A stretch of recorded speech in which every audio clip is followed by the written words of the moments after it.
Okay, meron tayo rito guys na Suzuki Alto. Yan, ang problema nito power window. Nabulok yung kanyang regulator. Yan, yung glass holder nabulok. Yan, ito guys, pakita ko sa inyo.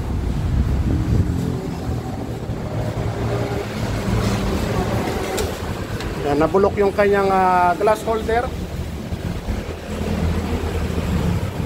Yan. Ito guys, kaya nabubulok yan kasi ang nagiging dahilan kaya nabubulok yan ito. Yung kanyang goma dito sa may salamin malutong na. Kumbaga hindi na siya masyadong nakalapat sa salamin. Kumbaga nakaangat na siya ng ganyan. Kaya ang tubig kapag umuulan pumapasok dire-diretso ron sa loob. Yan yung nagiging dahilan guys, kaya nasisira yung power window regulator. Minsan naman nasisira yung kanyang motor kapag ang pagkakaporma ng motor o nag-convert ng motor ay nakataob na. Kaya walang tumatagal na motor dyan. Kaya kailangan guys, dapat ang motor nakatayo. Nakatayo siya, hindi siya nakabaliktad. Yan, kung magpapakabit kayo guys ng mga power window motor, papapalit kayo, kailangan nakatayo. Yan. Ito guys yung sinasabi ko. Kailangan huwag niya ipapakabit ng ganyan. Kasi itong kanyang motor, yung motor niya, papasukin ng tubig ito. Kailangan guys ang motor niya nakaganyan. Yan, nakatayo ng ganyan. In case man na pumasok ang tubig, na mangyayari, babagsak lang dito. Hindi siya papasok dito sa may loob na ito. Kasi minsan pag sira na yung kanyang goma, papasukin yan, kaya nabubulok. Ngayon guys, ito yung kanyang glass holder. Yan. So kung titingnan mo, talagang wala nang pag-asa to. Kaya mangyari dyan, minsan pipili na kayo sa online assembly. Yan, kasama to. Kaya lang sobrang mahal. Tapos yun nga lang, napakanipis pa ng kanyang mga gear. Kaya ako guys, meron akong ginagawa dyan para maremedyohan yung mga ganyan. Meron tayong mga surplus na mga glass holder. Yan, kumbaga galing talaga sa Japan yan. Yan, kita nyo naman guys, andyan pa yung kanyang mga salamin. Yan, sa Japan kasi guys, binabasag nila yung salamin para makuha nila tong assembly na to. Yan, babasagin nila para matanggal lahat yan. Kumbaga hindi sila nangihinayang sa mga salamin o bintana.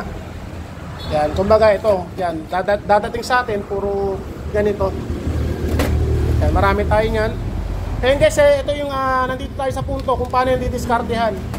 Yan, ito naman, meron din naman nakukuha niyan, kaya lang napakahirap. Yan, katulad nito, ganito ang itsura niyan. Kapag sariwang-sariwa pa siya. Pero ito guys, hindi na natin gagawin ganyan. Kumbaga, diretso na. Yung iba na ang forma niya, glass holder na mismo na ibang klase. Yan, kumbaga, ito karamihan to sa mga modelo na. Yan, papakita ko sa inyo guys. Tanggalin mo yung rek. Ganito guys ang diskarte niyan. Yan, bali ito guys yung may-ari. Yan, sir, baka meron kang babatiin. Shoutout sa misis ko, Army Sapanta. Yan, bali taga-saan kayo sir? Taga-Kabuyaw, sir.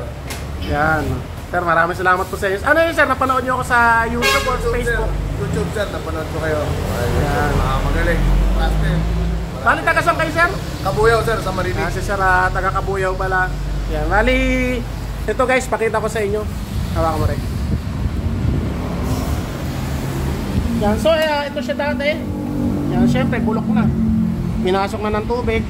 Yan, ito yung pinaka mabilis na paraan. Yan, ganito lang ginagawa ko niyan.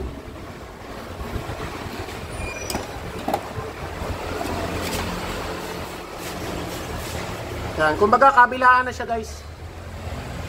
Yan, sa ibang mga gumagawa ng power window, alam nila yan. Malamang alam na nila yan. Pero sa mga hindi pa nakakaalam, ganito ang gawin nyo.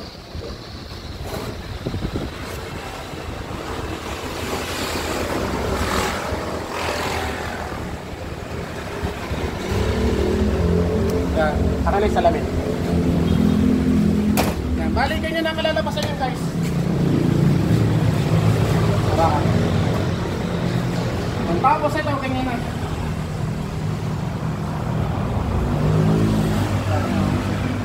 Dito na siya kakapit.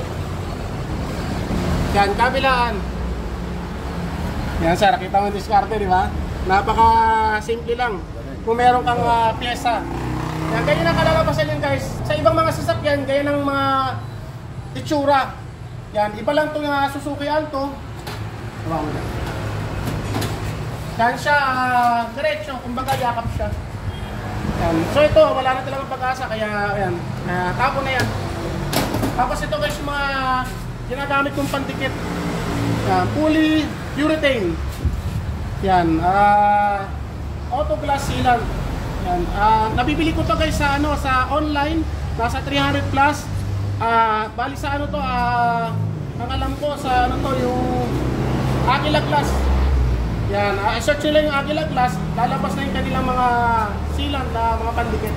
Yan, glass sealant. Yan, auto glass sealant. Yan, bali ito guys, mamaya pakita ko sa inyo ang diskarte. Kung paano yan iaangat.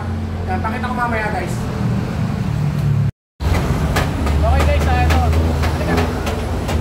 Yan, pakita ko sa inyo. Yan. Ang sunod yung gagawin guys, ito.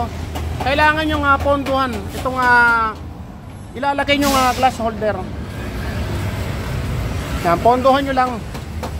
Lagyan nyo muna para kapag pinasok yung salamin, meron na siyang pondo.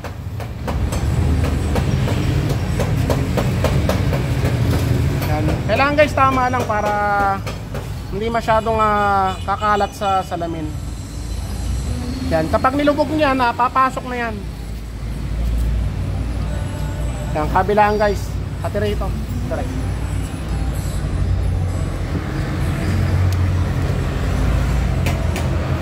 Kailangan guys pumasok sa loob.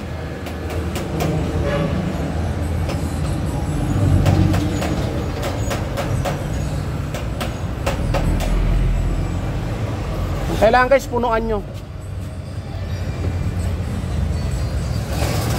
Yan. Kapag alam yung medyo sapat na,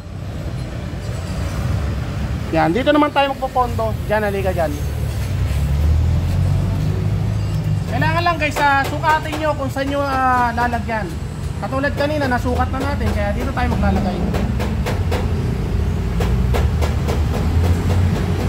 Yan.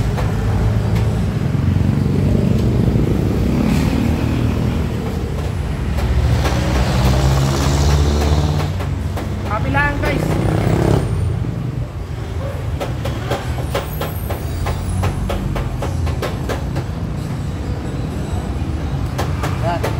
Ngayon ipapasok na natin.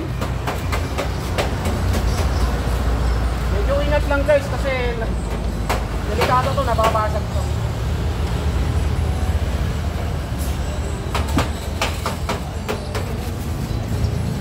Yan, ngayon itututok nyo na kung saan siya pepesto.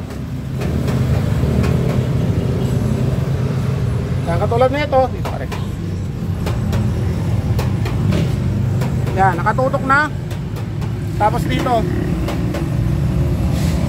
Yan, ngayon ibababa nyo na ng sagad.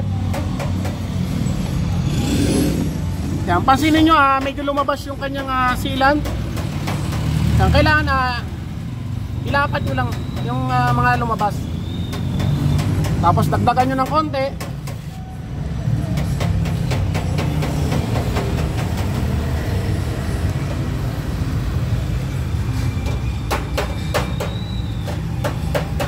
Yan. Kapag alam nyo na okay na,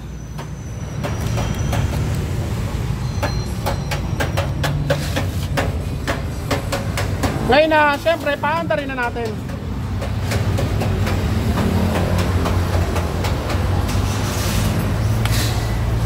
Yan. Kailangan guys, habang tinataas nyo, nakatukod kayo para hindi siya aangat.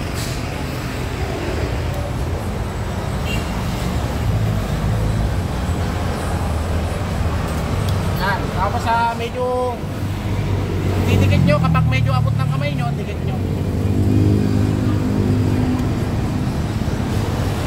Yan, okay na guys. Ngayon ganito naman guys, wag nyo munang ibababa. Mas maganda, kumbaga ibaba nyo siya, gamitin nyo mga 24 hours na. Kumbaga nakalipas na ng pinabukasan o mga 2 days para sigurado guys. Bali, sir, okay na sir. Baka meron ka pa papatiin, mga kainuman, mga tropa. Shoutout na lang sa Motorset Plus, sa ang company dito sa Bigyan.